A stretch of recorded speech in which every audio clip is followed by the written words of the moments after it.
हर दिन एक भिखारी दरवाजे के पास आकर भीख मांगता था और घर का मालिक हमेशा घर के बाहर आते ही उसे देखकर फिर जाया करता। कई बार उसके लिए गालियाँ भी बकता। वो कहता, तू जिंदा ही क्यों है? पूरी ज़िंदगी ऐसे ही भीख मांगेगा क्या? धरती का बोझ क्यों बन बैठा है? और कभी कभी उस भिखारी को गुस्से में वह धक्का भी मार दिया करता। इतना कुछ हो जाने के बावजूद अधिकारी के मुंह से सिर्फ यही निकलता कि भगवान तुम्हारे पापों को माफ़ करे। एक बार सेठ को धंधे में बड़ा नुकसान होने की खबर मिली। सेठ बहुत परेशान था कि तभी उसके दरवाजे पर वह भिखारी आया। गुस्से में अपना आपा खोते हुए सेठ ने उस भिखारी को पत्थर दे मारा। पत्थर लगने के कारण भिखारी का सर फूट गया और उसके सर से खून बहने लगा। फिर भी दर्द से कराहते हुए भिखारी ने इतना ही कहा, भगवान तुम्हारे पाप को माफ़ करे। भिखारी वहाँ से चला गया।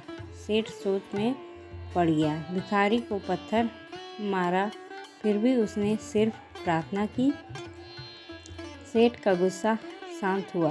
भिखारी का रहस्य जानने के लिए सेठ ने भिखारी का पीछा करना शुरू कर दिया।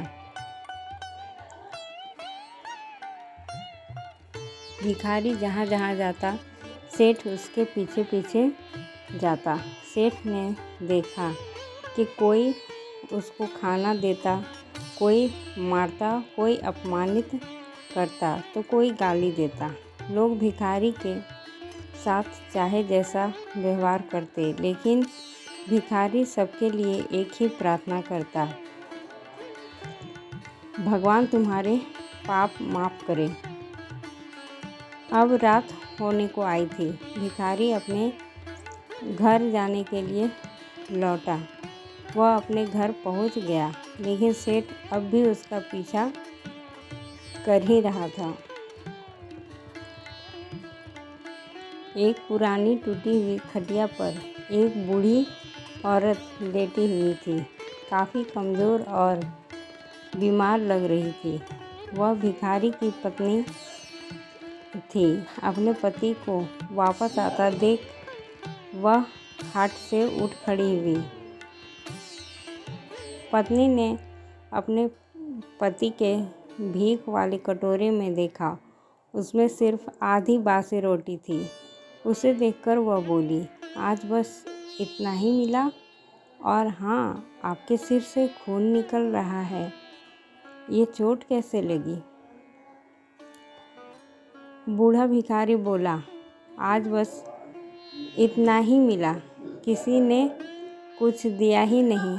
सब ने गालियाँ दी और एक ने पत्थर भी फेंका, इसलिए मेरा सर फट गया। एक गहरी ठंडी सांस लेकर बूढ़ा भिखारी फिर से बोला, यह मेरे ही पापों का फल है। तुम्हें याद है कुछ सालों पहले हम कितने अमीर थे? क्या कुछ नहीं था हमारे पास। हमारे पास हर चीज़ ज़रूरत से ज़्यादा थी, लेकिन हमने कभी दान नहीं किया। और उससे भी बुरा हमने उस अंधे भिखारी के साथ किया जो हमारे द्वार पर भीख मांगने आया करता था। बूढ़ी पत्नी की आंखों में आंसू आ गए। वह बोली, हाँ, हम उस बेचारे अंधे के साथ बहुत बुरा करते थे। उसका अपमान करते थे। उसे खाने के लिए रोटी की जगह कागज़ दिया करते। उसका मजाक उड़ाया करते और कभी कभी मारा भी करते। मैंने कभी उसको रास्ता नहीं दिखाया। एक बार मैंने उसके मुंह पर मिट्टी भी फेंकी थी और वह हमेशा दुखी होकर यही कहता कि भगवान तुम्हें तुम्हारे लिए किए की सज़ा देगा। भगवान तुम्हारे पापों की ज़रूर सज़ा देगा। उसका साफ सच हुआ और हम इस दुख भरी जिंदगी में आ गए। भिखारी बोला, हाँ, उसका श्राप सच हुआ, इसलिए मैं किसी को बद्दुआ नहीं देता, चाहे कोई मेरे साथ कैसा भी बर्ताव करे। मैं हमेशा उसके लिए प्रार्थना करता हूँ। मैं नहीं चाहता कि कोई भी हमारे जैसे ज़िंदगी का अनुभव करे, किसी को भी हमारे जैसे दुखों का सामना करना पड़े। वह नहीं जानते कि वह कितना बड़ा पाप कर रहे हैं, इसलिए अनजाने में हुए पाप की ऐसी सज़ा किसी को भी मिले मैं नहीं चाहता। सेठ वहीं पर छुपकर यह सारी बातें सुन रहा था। अब उसे सब कुछ समझ में आ गया था। भिखारी और उसकी पत्नी ने वह आधी रोटी मिल बांट कर खाए और भगवान को धन्यवाद बोलकर सो गए। अगले दिन वह भिखारी फिर से भीख मांगने गया। सेठ के घर के पास जाते ही सेठ ने पहले से गरम रोटियां उसके लिए निकाल कर रखी थी। उसे देते हुए सेठ विनम्रता से बोला, माफ़ कर दीजिए बाबा, मुझसे बहुत बड़ी गलती हो गई।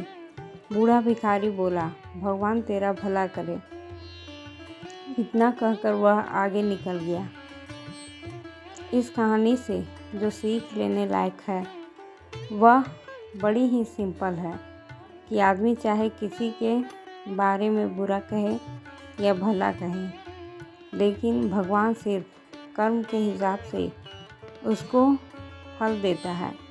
क्या हुआ अगर भगवान नहीं दिखता है, लेकिन यह बात बिल्कुल सच है कि उसके खाते में सबका हिसाब बहुत बहुत पक्का होता है। इसलिए जब किसी के लिए कुछ भी करो तो अच्छा ही करो। दोस्तों, आपको ये कहानी कैसी लगी? अगर अच्छी लगी हो तो लाइक, शेयर और सब्सक्राइब करो। धन्यवाद।